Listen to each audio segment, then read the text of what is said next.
Good morning. It's good to be together this morning. Let me just make a few quick announcements before we begin our worship service.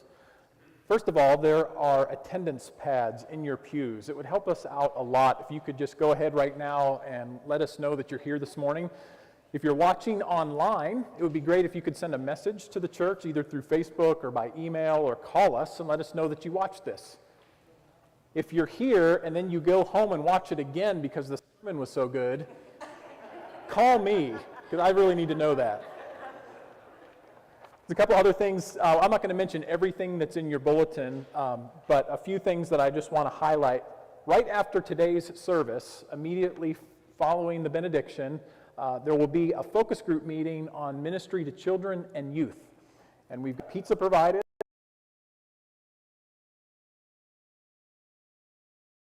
Council chairs agreed to facilitate that meeting so that I can participate along with everyone else. So the whole congregation is invited.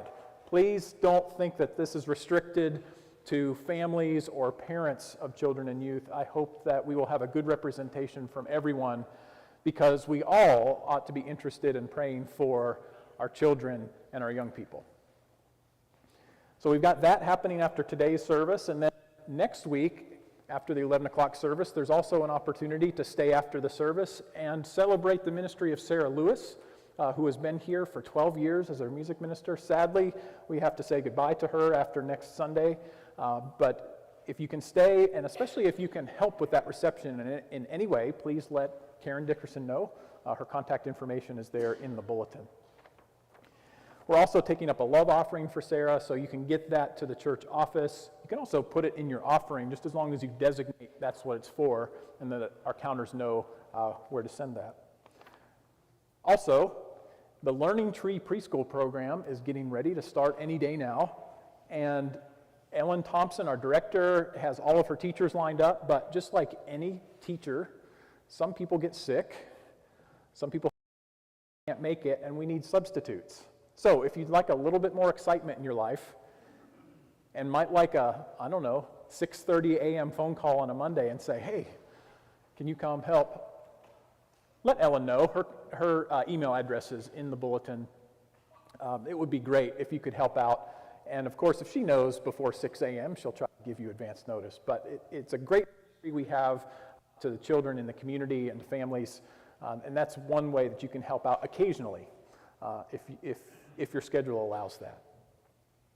I'm going to invite Donna Critcher to come up now. One of the other ways that this congregation ministers to children is through the summer literacy program. It's funded largely through the Duke Endowment, but it's also funded by us, Oxford United Methodist Church. And she's going to report to us on how this past year went and how we can be praying for this program as it gets ready for next summer. Good morning. So we just wrapped up our fourth year of summer literacy. We had a rambunctious group this year. We had 11. We actually had 19 applications. We had 14 parents that said, yeah, I want my child to come. Ended up with 12 that showed up and one that ended up dropping. So we had 11 rambunctious youngsters. And our progress monitoring data shows that we had good growth in reading this year. But our data always shows that we have growth in reading. We have growth in another area that doesn't get talked about very much, and that's self-confidence. When our kids come to us, they're nervous. School year has been hard because reading has been hard, and we don't see a lot of self-confidence. But by the end of the camp, we see plenty of self-confidence. I, I have a video of a little girl that I wish I could show you. And it's on my phone. If you want to see it, I'll be glad. Just come see me. But one of the things that they do every day is a drill. It's a drill of your letters and the sounds that they make, and then a word that starts with this. Let me start that over. You have the letter. You have to say a word that starts with that letter sound, and then you have to give the sound. This little girl came to us. She knew most of her letters, but she didn't know many sounds.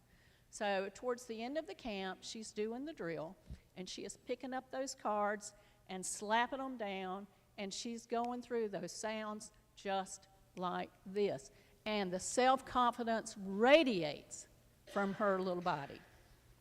So that self-confidence goes with her into the next school year. And that will help her when the learning starts to get tough, because she'll believe in herself. So going forward, next year, we are looking at having 2 4-week camps instead of 1 6-week camp. That's at the request of the Duke Endowment, because the research is starting to get kicked up, and you got to have a placebo group and a control group and all that fun stuff. So we're looking